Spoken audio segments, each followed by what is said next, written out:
Chip and Dale. Rescue Rangers is a buddy cop action movie that's not just for kids. Well, yes, but also no. This movie stars two chipmunks named Chip and Dale. You know, like the animated Chip and Dale duo? Yeah, those guys. These two grew up together as best friends and moved to Hollywood, where they got work as extras in commercials and TV shows. Eventually, their hard work paid off, and they became the stars of their own television series called Chip and Dale, Rescue Rangers. But all good things must come to an end. And this show is no exception when Dale gets his own show called Double O Dale. A heated argument breaks out between the two during a public appearance, causing them to fall out. Both shows were canceled shortly afterwards. Fast forward 30 years and we find that Chip is still a successful actor who's grown disillusioned with the fame and fortune. Dale, on the other hand, spends most of his time on the fan convention circuit, doing personal appearances, and has had to undergo CGI surgery to keep up with the times. One night, they're contacted by their former co-star Monterey Jack, who's in debt to the Criminal Valley Gang due to his love of cheese, specifically, his love of stinky cheese.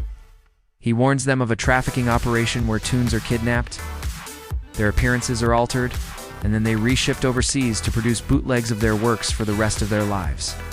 Shortly afterwards, the two are informed that Monty has been kidnapped.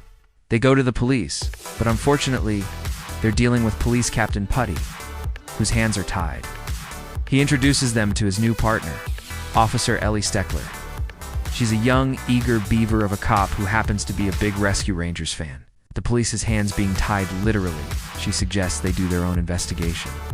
They visit Monty's cheese dealer, Bearenson, the cheesemonger, who provides information in exchange for some cheese.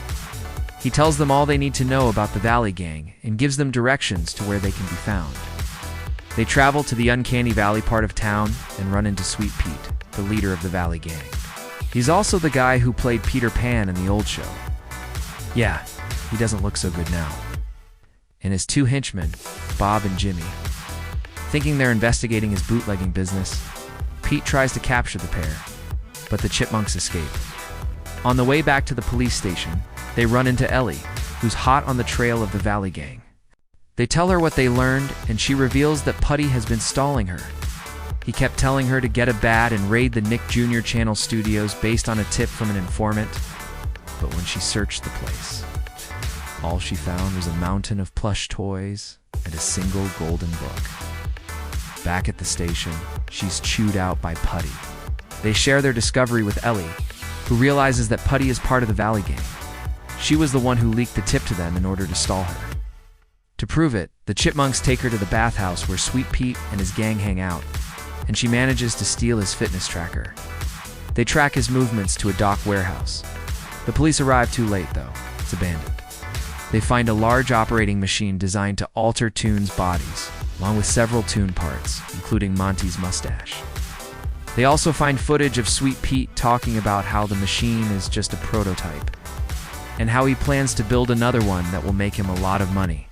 He also brags about how the cops are onto him, and that even if they find the machine, they won't be able to prove anything. The chipmunks argue about their past feud, but are interrupted when they smell the scent of Monty's cologne. Either Putty or Ellie is working with Sweet Pete. The two flee the station and seek out Ugly Sonic, who might be able to help. Dale asks him to contact his FBI friends, and they wait. Meanwhile, Pete and his henchmen arrive looking for Dale. They tracked him using his social media posts. They fight briefly, but the guys get away. Bob is restrained and arrested, but not before warning them to stay out of this or else. They arrive at the ongoing FanCon, but before they can talk to anyone, Pete and his men show up again. Using Dale's phone, they manage to track him down. Dale hides while Chip sneaks over to the booth and convinces Ugly Sonic to ask his FBI friends for help. Meanwhile, Sweet Pete has Ellie call Dale and lure him to the warehouse. But Ellie sends a coded message using a Rescue Rangers episode. Dale realizes something's up and contacts the other Rescue Rangers. Gadget and Zipper have kids now, and Gadget makes them a set of grappling hooks. Dale uses them to swing into the warehouse. One lands right in the machine and stops it before it can be used on Chip. Dale uses a firework to get inside.